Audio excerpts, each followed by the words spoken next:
নমস্কার, কেমন আছো সবাই? আবারও জীবনের ওঠা পড়ার নতুন দিনের নতুন একটা ব্লগ ভিডিও নিয়ে চলে এলাম তোমাদের সামনে। ভোর থেকে উঠে ফুল এনার্জির সাথে আজকেও ডিপ ক্লিন করে নিলাম। মাসের শুরুতেই এইভাবে একটু মেনে চললে সঞ্চয় অনেকটাই হবে।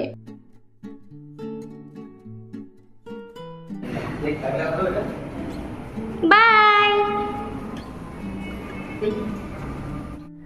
Good morning. তো বেটু স্কুলে চলে গেছে, মানে দুজনেই স্কুলে চলে গেছে। চলো একটু বসে বসে আগে আমি কারা খাবো, তারপরে কাজ শুরু করবো। একদিকে কিন্তু স্কুলে গেলে একটা জিনিস ভালো, কি বলতো, অনেকটা সকালবেলায় মানে প্রায় ভোরবেলাতেই ওঠা হয়, উঠে টিফিনটা হয়ে যায়, অনেকটা কাজও এগিয়ে যায়। তবে আজকে মানে ওরা যাওয়ার আগে কিন্তু আমি বাসি ঘরটার এই হালকা করে একটুখানি সামনেটা পরিষ্কার করে দিয়েছি, যেমন করে করে আর কি, বাসি ঘর তো পরিষ্কার, বাস আর কিছু করিনি। কারণ টিফিনটা করছিলাম, আর টিফিনটা করতে তো একটু দেরি হয়। তো আজকে যেহেতু মানে পরোটা করেছি, একটু তো টাইম লাগেই, তার জন্য কিন্তু ঘরের যে বাসি কাজ সেটাই হালকাভাবে করেছি, তারপরে আমি আর কিছু করিনি। তারপরে তো দেখলেই কারা খেয়ে নিলাম, এরপরে চলে এলাম। আসলেই সকালে ঘুম থেকে ওঠার পরে কিন্তু আমাদের অনেকটা এনার্জি থাকে, আর এনার্জির সাথে আমরা কিন্তু অনেকটা কাজ সকালে শুরুতেই করে নিতে পারি। আমি চেষ্টা করি সকালে ঘুম থেকে উঠেই ফুল এনার্জির সাথে একটু বেশি করে কাজ করে নেওয়ার জন্য। ঠিক তেমনই মাসের শুরুতেও আমাদের হাতে কিন্তু অনেকটা টাকা থাকে, আর ঠিক সেই সময় টাকাগুলোকে যদি আলাদা আলাদা ভাগ করে রাখা যায় তাহলে কিন্তু অনেকটা মানে টাকা কিন্তু আমরা সঞ্চয় করতে পারি। হ্যাঁ, অবশ্যই আমাদের কিন্তু আলাদা আলাদা জায়গায় টাকাগুলোকে ভাগ করে রাখতে হবে।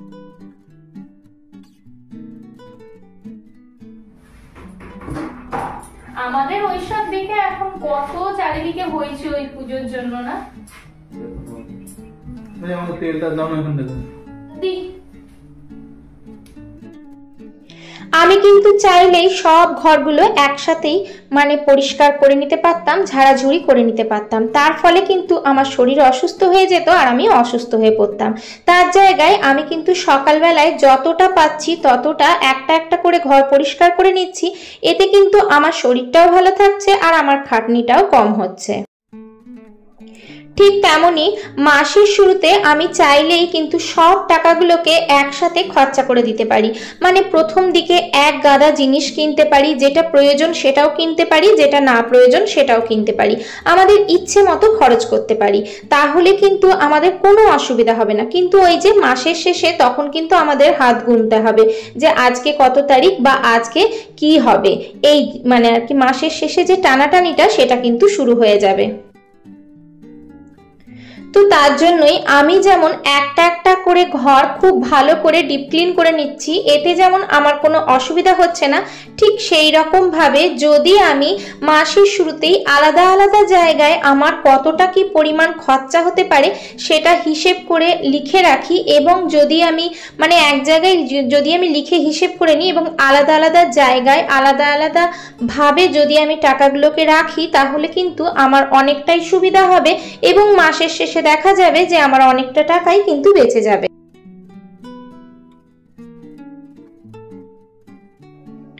আসলেই মানুষের অভ্যাসটাই আসল। প্রথমেই আমাকে অভ্যাস গড়ে তুলতে হবে, আমাকে সবার প্রথমে একটা লিস্ট তৈরি করতে হবে যে আমার মাসের বাজারে কতটা খরচা। তো আমার মাসের বাজারের লিস্টটা যদি আমি তৈরি করে ফেলি, সেটা আমার কিন্তু একটা হিসেবের মধ্যে চলে আসবে। আর যখনই তোমার কোনো কিছু হিসেবের মধ্যে চলে আসবে তখন কিন্তু তোমার পক্ষে মানে সেই টাকাটা খরচা করা অনেকটা সহজ হয়ে যাবে, যে কতটা টাকা তুমি কোন জায়গার জন্য রাখবে বা কতটা টাকা তুমি কোন জায়গার জন্য খরচা করবে।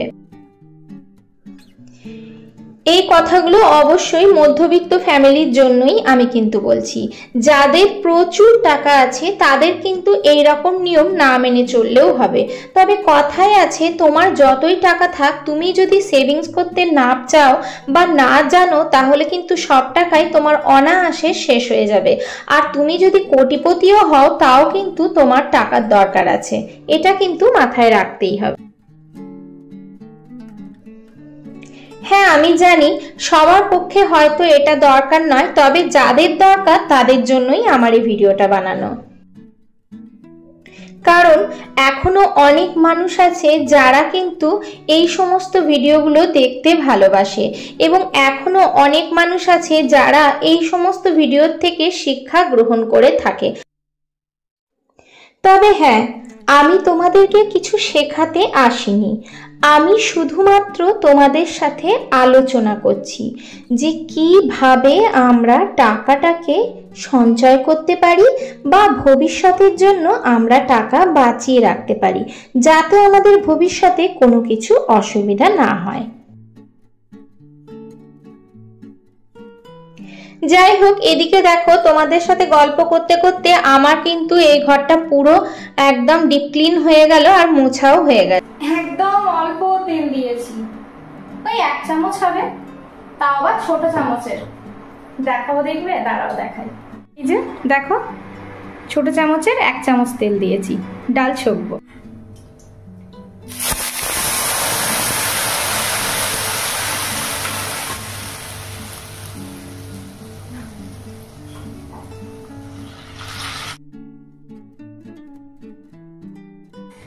আমরা যদি বলি অল্প তেলে রান্না করব, সেটাও যেমন আমরা পারি। আমরা যদি বলি বেশি তেলে রান্না করব, সেটাও আমরা পারি।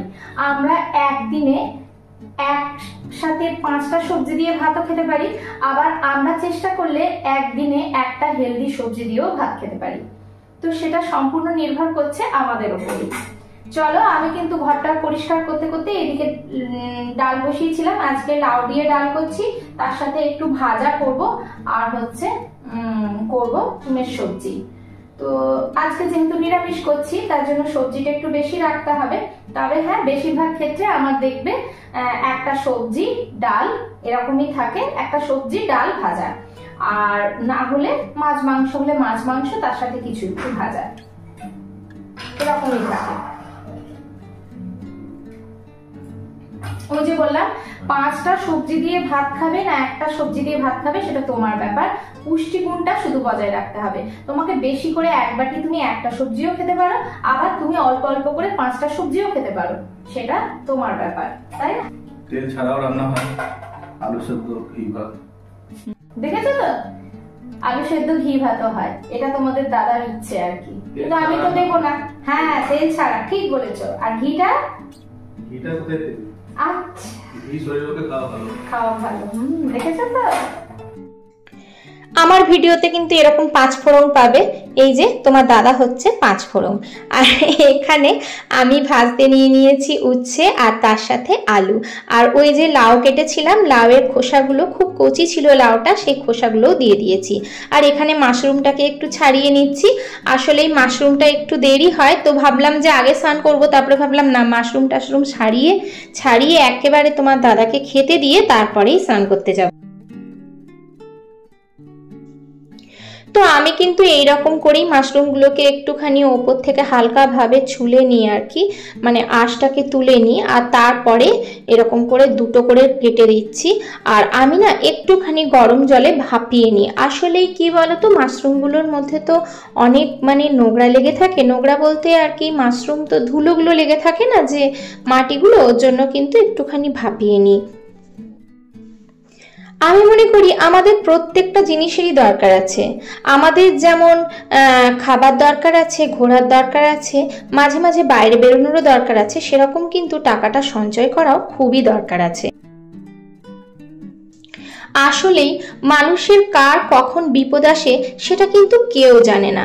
আর দেখবে, সময়ে তোমার পাশে সবাই থাকবে, কিন্তু অসময়ে তোমার পাশে থাকবে, অসময়ে তোমাকে টাকা দিয়ে সাহায্য করবে, এমন মানুষ খুব কমই পাওয়া যাবে।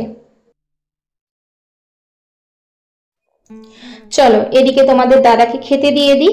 হয়ে গেছে লাউ ডাল, আর হচ্ছে সবকিছু দিয়ে একটা ভাজা, মানে উচ্ছে আছে, আলু আছে, লাউ খোসা আছে, আর তার সাথে হচ্ছে সুইট কর্ন বয়েল করা।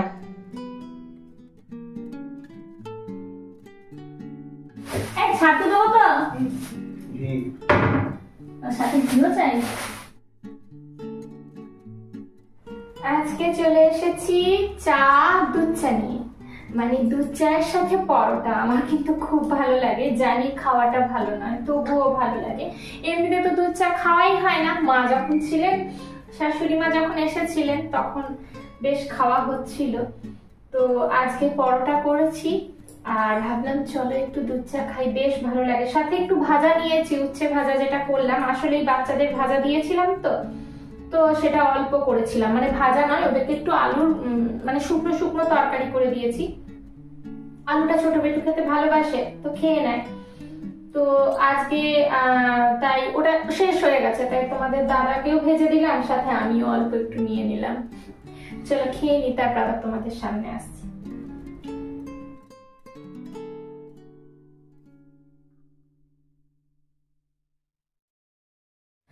চলো, এদিকে রান্না করতে নিয়েছিলাম আর এদিকে চলে এসেছে প্রতিবেশীর ভালোবাসা। তো এটা কি আমি বুঝতে পারছি না, খেয়ে তোমাদেরকে বলবো, ঠিক আছে? ডাল টাল আছে, কি যেন বললেন উনি ওনার ভাষায়, কিন্তু আমি বুঝতে পারলাম না। তো যাই হোক, খেয়ে তোমাদের সাথে শেয়ার করবো যতদূর সম্ভব। এখানে ডালিয়া ডাল কিছু তো আছে, যাই হোক এটা আপাতত এখানে রাখা থাক, ঠিক আছে? চলো, সাথে তোমাদেরকে বলি আমি মাশরুমটা কিরকম করে করছি, পুরোটা যতটা পারবো শেয়ার করবো আর কি। তো যেহেতু এটা ব্লগ ভিডিও, পুরো রান্নাটা তো দেখানো যায় না, যতটা পারি তাও কিন্তু তোমাদের সাথে পুরোটাই আমি শেয়ার করে দিই। এখানে কিন্তু আমি মাশরুমটা আজকে, এখানে দেখো নুন দিয়েছি, হলুদ দিয়েছি, সাথে হচ্ছে কর্নগুলো দিয়ে দিয়েছি, এই যে সুইট কর্নও কিন্তু দিয়ে দিয়েছি, আর হালকা একটু সেদ্ধ করে নিয়েছি। সেদ্ধ বলতে ভাপিয়ে নিয়েছি, যেহেতু মাশরুমে অনেকটা পরিমাণে নোংরা থাকে, তো তার জন্য একটু ক্লিন করে নেওয়ার জন্য আমি কিন্তু গরম জলে একটু ভাপিয়ে নিই। আর এখানে দিয়েছি হচ্ছে ময়দা, সাথে দিয়েছি বেসন, আর একটুখানি তোমরা যদি পারো লঙ্কা গুঁড়ো দিয়ে দেবে। আমি এর সাথে ময়দা, বেসন, অল্প একটু সস, নিরামিষ সস দিয়ে বা টমেটো দিয়ে এখানে কিন্তু আমি একটু ম্যারিনেট করে রেখেছিলাম।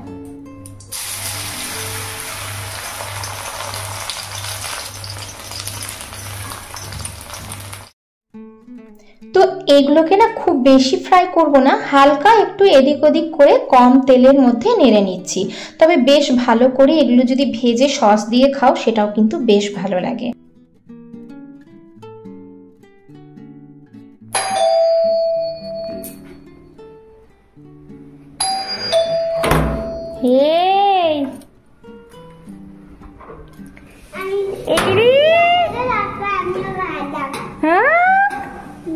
बाबी बाजाला तब आम्ही बाजाला चलो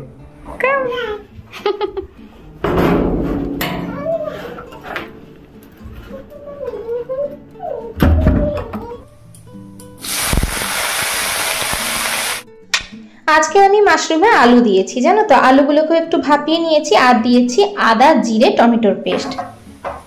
চলো একটুখানি আপেল দিয়ে দিই, ও খাক ততক্ষণে। আসলেই জানো তো ফলটা আমি না, বাবা দাঁড়াও, এটা কিন্তু তুমি খেতে পারবে না, দেখো এটা জাস্ট ভেজেছি, দেখো যদি খেতে পারো। কি কি বলো? পরোটা? আচ্ছা আপেলটা খেয়ে নাও, তারপরে দেখি।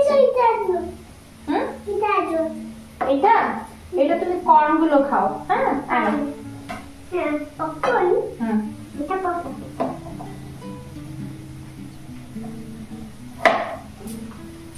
আসলেই আমি কি করি বলতো, স্কুলে না ফল টল দিই না, কারণ কি আমার না ঠিক মানে কেকে দেওয়াটা ঠিক পছন্দ না।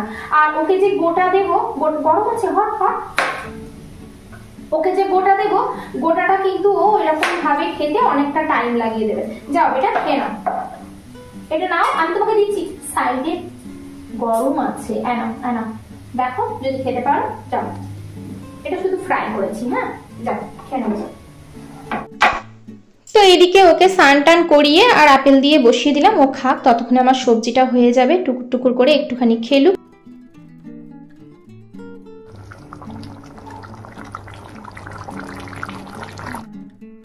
আর জানো তো এখানে কিন্তু প্রতিবেশীর ভালোবাসা আসতেই থাকে, আমার মনে হয় সব জায়গাতেই এমনটা হয়।